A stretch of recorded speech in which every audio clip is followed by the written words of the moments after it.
future. We're talking real money. It's Talking Real Money time, and my, how time flies when you're having fun.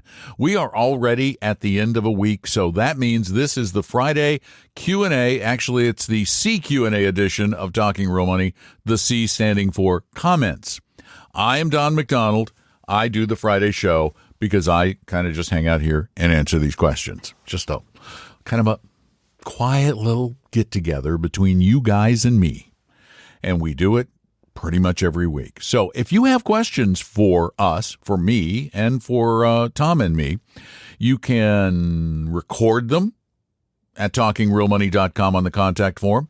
You can type them at talkingrealmoney.com on the contact form, or you can call them in and leave them at 855-935-TALK, 855-935-8255. That number also works every single Saturday, with the exception of the mega holidays, and I do mean the megas like Christmas. We actually talk with you back and forth, have a conversation so we can ask you questions and kind of get a better feel for what you've got going on. You can call us every single Saturday, starting at 3 p.m. Eastern Time. If you call before 3, it'll go to voicemail. Call after 3 p.m. Eastern, which is noon Pacific, 855-935-TALK, 855-935-8255. However, on this edition, we generally take the questions that come in recorded at talkingrealmoney.com. Click on the contact form, and then there's a microphone. You click on that, and you can record it through your phone, through your iPad, through your computer, whatever it is. All right? Now, let's do that. Let's take question. Comment number 1. Hi, Don. I assume it's just Don on the Q&A day. I just wanted to make a comment, not ask a question. I'm a regular listener, and I have gotten much excellent advice from you and Tom, and I do use Vanguard for most of my investing. I have other things, T-bills and stuff like that, but mostly Vanguard. And lately, there's been a lot of discussion of how Vanguard is no longer as easily contacted as it has been in the past, and that their customer support people are not as available. I am not finding that to be the case, and I have nothing to do with Vanguard. I'm just a person who uses Vanguard. But when I call them, sometimes I have to wait a little while. But in this day and age, that's not unusual. And I don't have to wait for extremely long periods of time. And I can get a human being who is understandable to me. So I have been very pleased about that. And I just wanted to put in a good word for poor old Vanguard that gets pushed around all the time for being unresponsive. I don't think that that's still true. If it was true for a while, I think they fixed it. That's all I wanted to say. Thanks again for all you guys do. It's great. I wouldn't know what to do without you. Thank you for that very positive comment about Vanguard. I personally have always had a very soft spot in my heart for the work that Vanguard does, because I think they do terrific work. Plus, I have a very dear friend who works as a phone advisor for Vanguard, and she's terrific. So we love Vanguard. As a matter of fact, nobody could have been more disappointed than Tom and I were when people were calling us saying we had to wait on hold forever. And the reason we were a little hard on them is because we know that under the leadership of Jack Bogle, that it was all hands on the phone when things got busy. And I have the sneaking notion that that's not the case anymore. I really do. I feel that way, because maybe it's just because it's always busy right now. I don't know. I don't know what the reason is, but thank you for the very kind comment about them. And I'm sure that they will appreciate hearing it too. Take care. And now, yes, another comment. Hello, gentlemen. This is Rich from New York. I have to take issue with your whole life dissertation on how much you despise it. The main reason why, number one, and most importantly, I took out whole life insurance for my children, and it was a tiny little policy of 10,000 each. And the reason why I did it was because I wanted to protect their insurability, and so that they could buy more whole life as they get older. And sure enough, they ended up with diabetes, and they would have been uninsurable. So by having the whole life policy, we were able to take out additional at 21, 25, and I believe 30 without an exam. Whereas doing it your way and not taking it, they would have no life insurance going forward. So if they ever get married, they would have been uninsurable. Secondly, in regard to the annuities, I still can't, although they, you keep going, you could earn more, Yeah, but you have to hire a financial advisor at 1%. And with the annuity, you could just go buy an annuity. It'll pay you for your lifetime. And what it does is it's peace of mind. And if you buy from a AAA highly rated insurance company, the likelihood of it going out of business is slim to nothing. I'm talking, like a Pacific Life, a New York Life. And please, gentlemen, don't bring up Washington Mutual and all those. Those are the exceptions. And in New York, if an insurance company does go out of business, you're protected as the policy holder. Thank you. Bye-bye. Well, thank you for your comments. I'm going to address them. I, for one, think that the argument of future insurability is, generally speaking, a pretty weak one. I mean, and it may be good in your situation, but that's an anecdotal picking and choosing situation.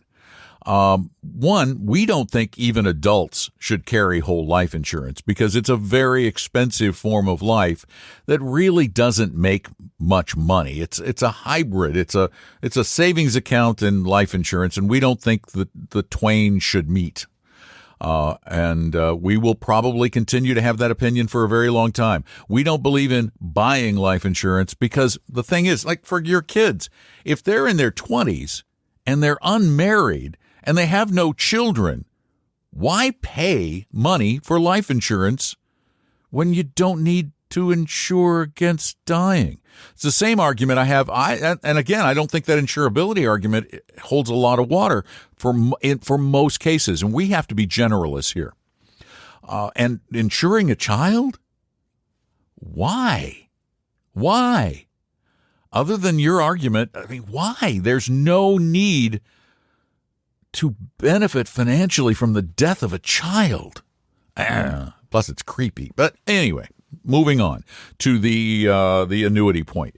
We have said if you want an immediate annuity, you need that certainty of income in retirement, that's fine. Make sure it's with a really good company, as you said.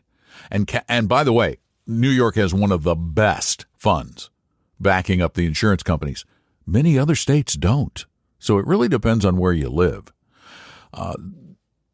That aside, the returns from these things, the real returns, are pretty pathetic. They're the kind of returns you'd expect from a safe vehicle.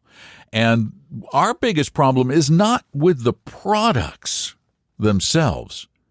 It's with how horribly they are sold and how pathetically they are disclosed.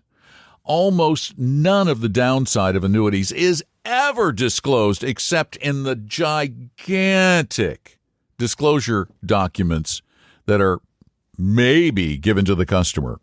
Maybe. They're supposed to be, but are they always? I don't know. I don't think so, but that's just me. Having been in the industry, I just don't think so. We will continue to probably dislike them on general terms again. We have to be generalists because we don't believe they're right for everybody. And by the way, you don't have to pay an advisor 1% per year to manage your money. You don't.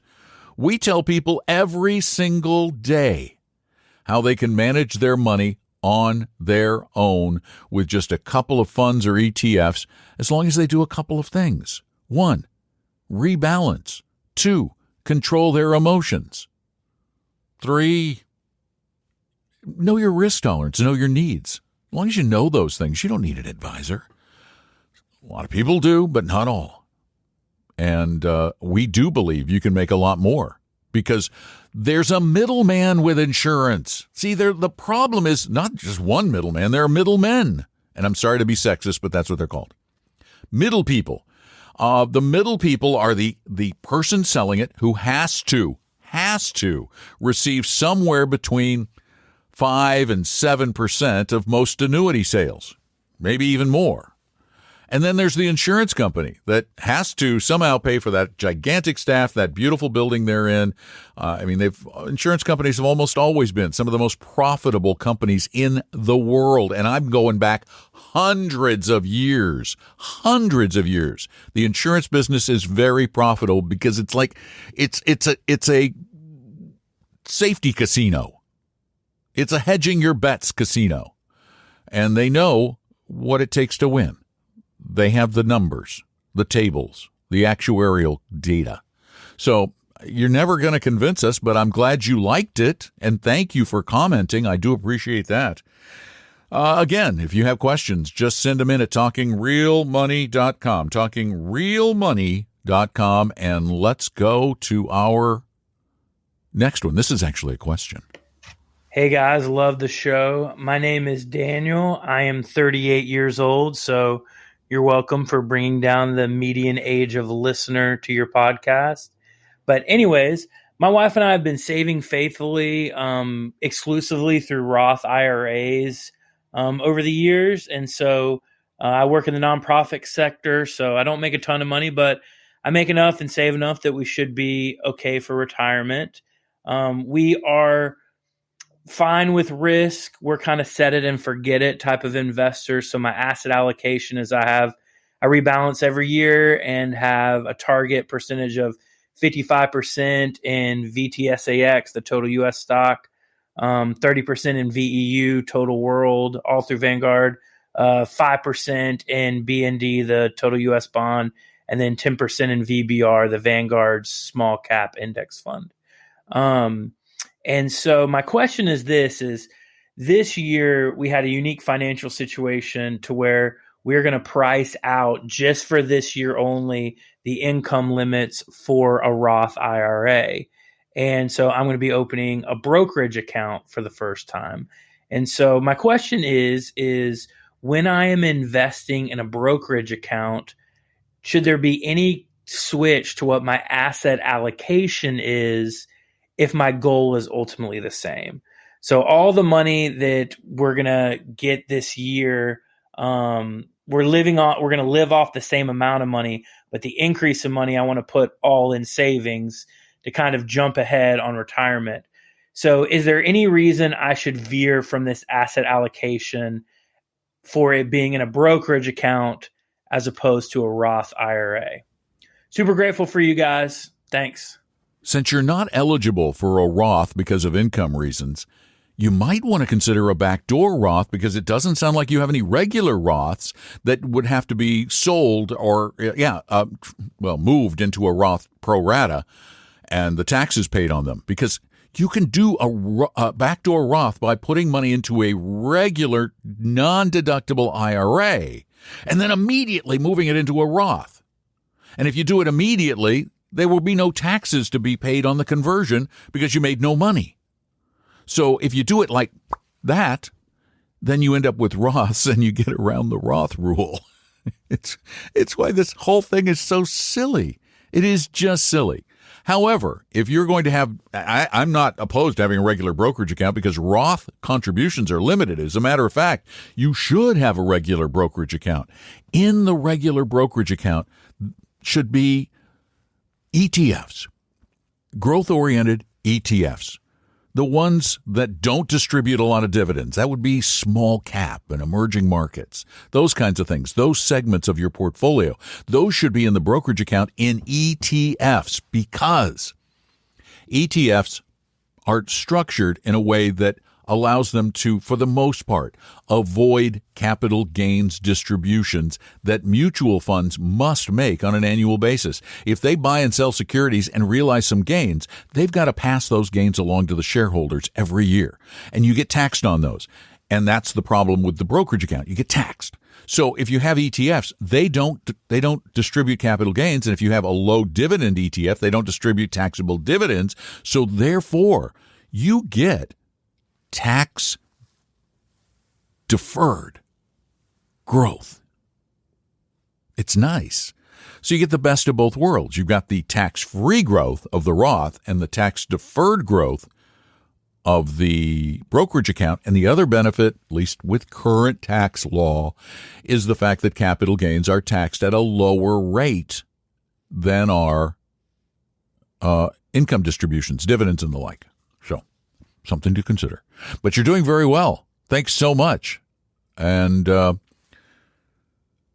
we're going to take our last one for the show. Because I'm putting a few in. I'm keeping some questions back for when I'm on vacation. So here's our next question on the Friday edition of Talking Real Money. Hi, Tom and Dan. I wanted to know your thoughts on what would be the effect on the market if Apple was to tank and go underwater as a company.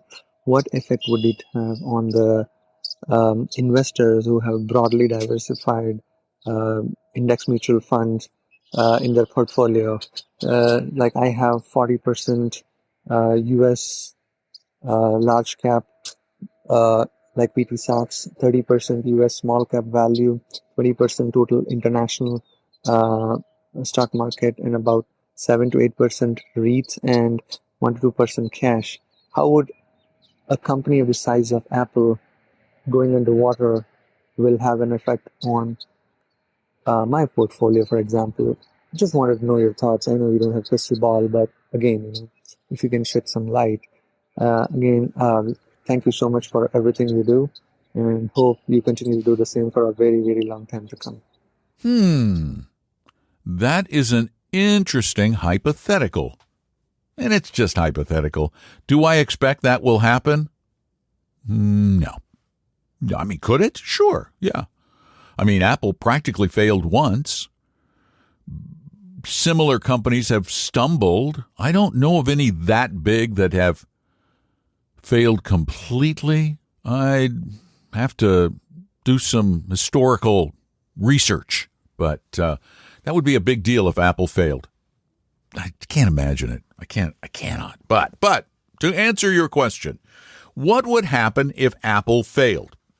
Well, if, like you do, someone has a diversified portfolio that isn't in all large cap growth stocks. For example, if you just owned the S&P 500 and Apple failed today, you would lose about 7.5% of your investment. Pretty big hit. However, in your portfolio, given the fact that you only have 40% in large cap growth, your loss across your entire portfolio, because remember, it's not in the small cap, it's not in bonds, except for maybe some Apple bonds, you would see your portfolio instantly decline in value by just about 3%. So $1 million portfolio, if Apple failed instantly and no one knew it was coming and it just dropped from today's price to zero, which it wouldn't do, your $1 million would go to $970,000. In other words, diversification saves you. If you had everything at Apple, well, you lose it all. If you had just a few tech stocks like some of these tech funds or ETFs, well, you would lose a substantial chunk of your money. Even in a large cap, just the large cap, you would lose a decent part of your money, less than 10%, but it's still a painful amount. So more diversification is better. More is better. Thank you for your question. Thank you all for your questions. If you want to send questions, you can send them in at talkingrealmoney.com using the contact form, or you can call us at 855-935-TALK, 855-935-8255. You can also call every Saturday and talk to both of us as we do a radio show a call-in show that's live. You just call 855-935-TALK between 3 and 5 Eastern Time, noon and 2 Pacific. And one other thing. Every Saturday, Tom sets aside a couple of hours to actually spend time with a few of you going over your portfolio. He tells me it's the highlight of his week. So, but there are a limited number of slots there, and it's on Saturday mornings.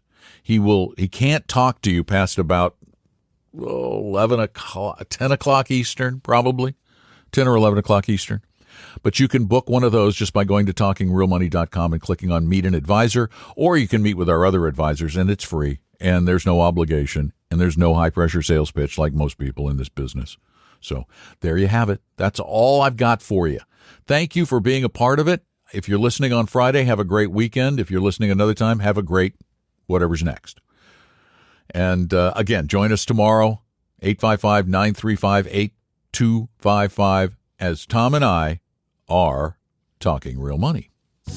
We hope you realize that the information provided on Talking Real Money is for informational, educational, and hopefully enjoyable purposes only. Providing personalized financial planning or investing advice takes time, so please consult with a really good fee-only fiduciary investment, tax, or legal advisor. We know a good one. Investing must always involve risk. In other words, you can and probably will lose money at times. Also, as much as you want it, no one can accurately and consistently predict the future, so past performance doesn't tell you a darn thing about what the future will bring. Unlike many other programs that say something similar, Talking Real Money is not trying to get you to buy or sell any financial products or securities. Instead, the program is provided as a public service by Appella Capital, a fee-only registered investment advisor. Thanks for listening, and please visit talkingrealmoney.com for more information and disclosures. Are we done now?